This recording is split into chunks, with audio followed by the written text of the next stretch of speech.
music. This is one of the things in the world that's often overlooked when it comes to health, because we're often so surrounded by it. It's in shopping centres, it's on our commute to work, everything, everywhere. There's always some type of music. It's one of those things that comes in very many various types, forms, from pop to rock and to the more extreme variants. And it is something that we can say there is a certain type that resonates with us, that we feel more drawn to for various reasons. There are certain songs that get stuck in our head that we just can't get rid of. So music is a definite part of our life. But how does that go with our health? Because too, this comes across based on where in the world are you. Tribes have been doing music for centuries, as well as more established places developing and improving the quality of music. But it's always been there for centuries. And then you got the fusions and everything else happening as well. So let's explore into the world of music and health.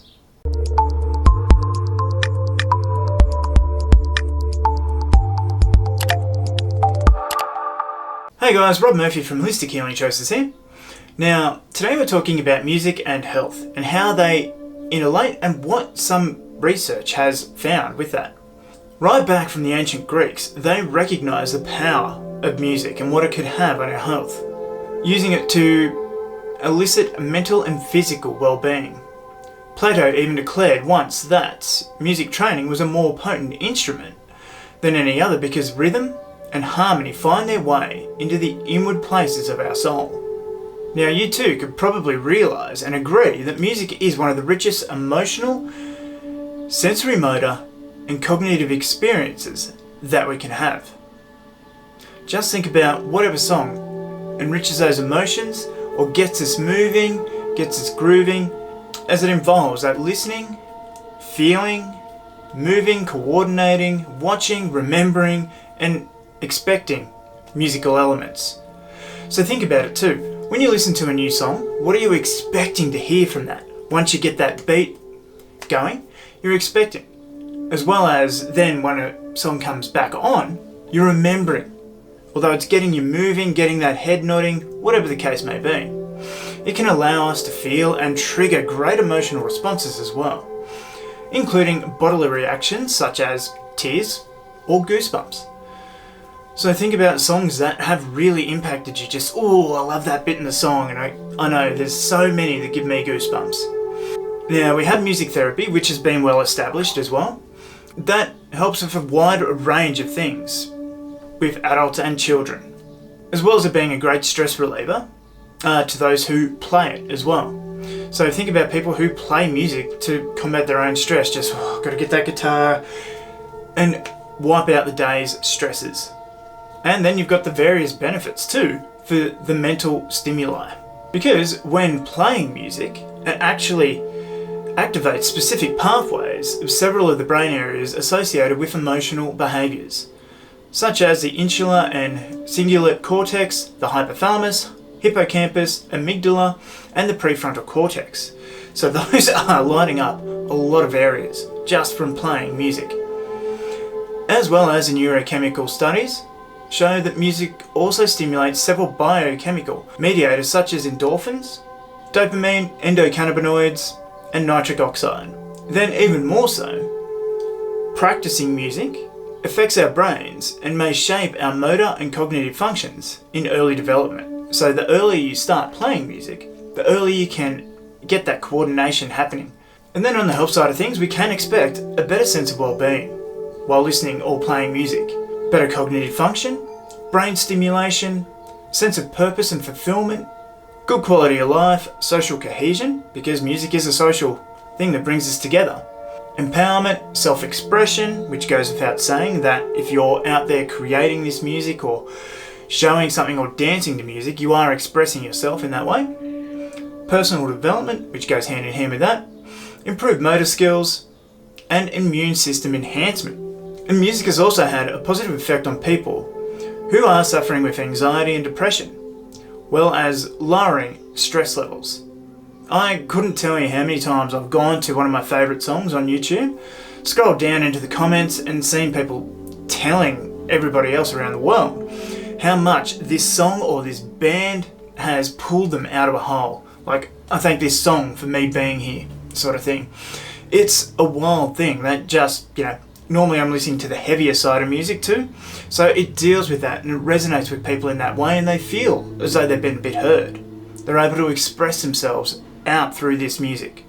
And it's also been noted too that people who suffer from insomnia are able to have a better quality of sleep. Maybe not sleep longer, the sleep that they do get is better quality because of the music that they're listening to. Now, that might be from a wide range of apps that are available nowadays as well to help with getting to sleep or having better quality sleep. Then there's the effect on the cardio system and the neurological functions. Changes in heart rate, when something comes on, it's really good and makes that heart race, respiration, and blood pressure, which can normally drop when you're listening to relaxing music, as well as general muscle tension. When we listen for pleasure, it has a positive effect on our emotional arousal. Once again, music makes us feel things. And then there are the benefits that have been measured on physical activity. Less focus on the actual exertion that you're doing. So lifting weights is a big one. So you're not actually worried about the weight. You can lift a little bit more because the music's revving you up a little bit, or you're focusing on that music so you can lift and you're not focused on lifting as heavy. And it improves our psychological efficiency as well. But then we get into some actual studies that have actually really interested me.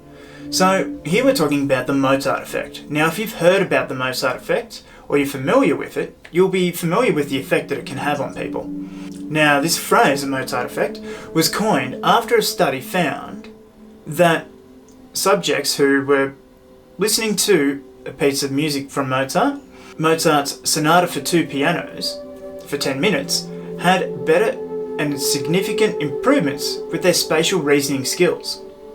Now, for that, I'll leave a link in the comments below, in the description of the video, so you can check that out for yourself. But then the Mozart effect was also tried on a study of 45 children who had epileptiform activity on an EEG. Now, the same song was played, the Sonata for two pianos, and it lowered their epileptic discharge while listening. Then it gets interesting when it comes compared to Haydn's Symphony No. 94. The epileptic discharge there was only lowered in women or females. And with both of them, the longer and more frequently people listen to this piece of music, the better the effect, or longer lasting the effect. And another study with Mozart was with children with dental anxiety. So kids that had anxiety actually brushing their teeth. So while brushing their teeth, while listening to the music, there was a significant reduction in plaque, or significant improvement, in the plaque being removed as well. So it goes without saying, Mozart did make some pretty powerful stuff, regardless of what you actually think of the music itself. Then, in 2007, there was a study conducted to investigate the effect of piano music on cognitive attention and memory in older people, so from about 60 to 85 years old.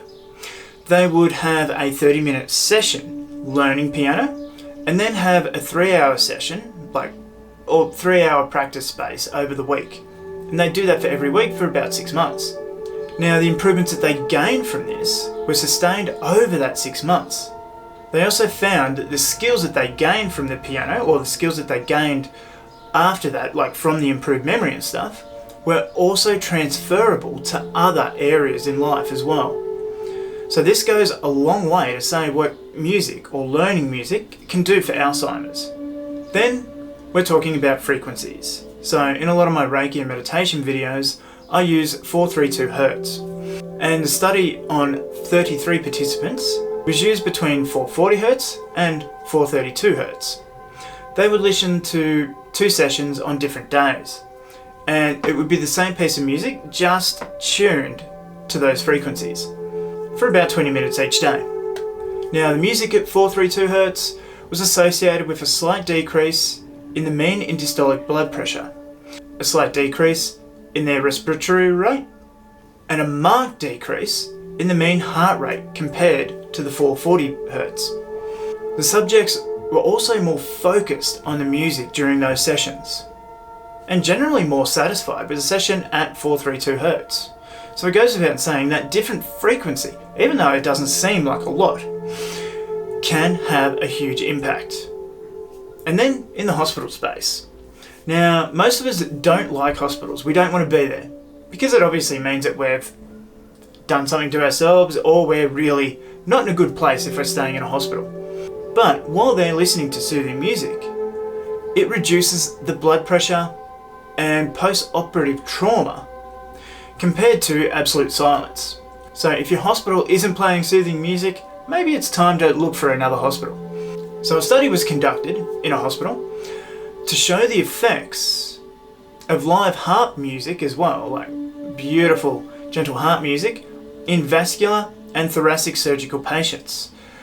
With only a 20-minute live session, they found that patients experienced less anxiety and pain and had a higher satisfaction of just actually being in hospital there after the surgery. It also improved their blood pressure and the oxygen saturation levels.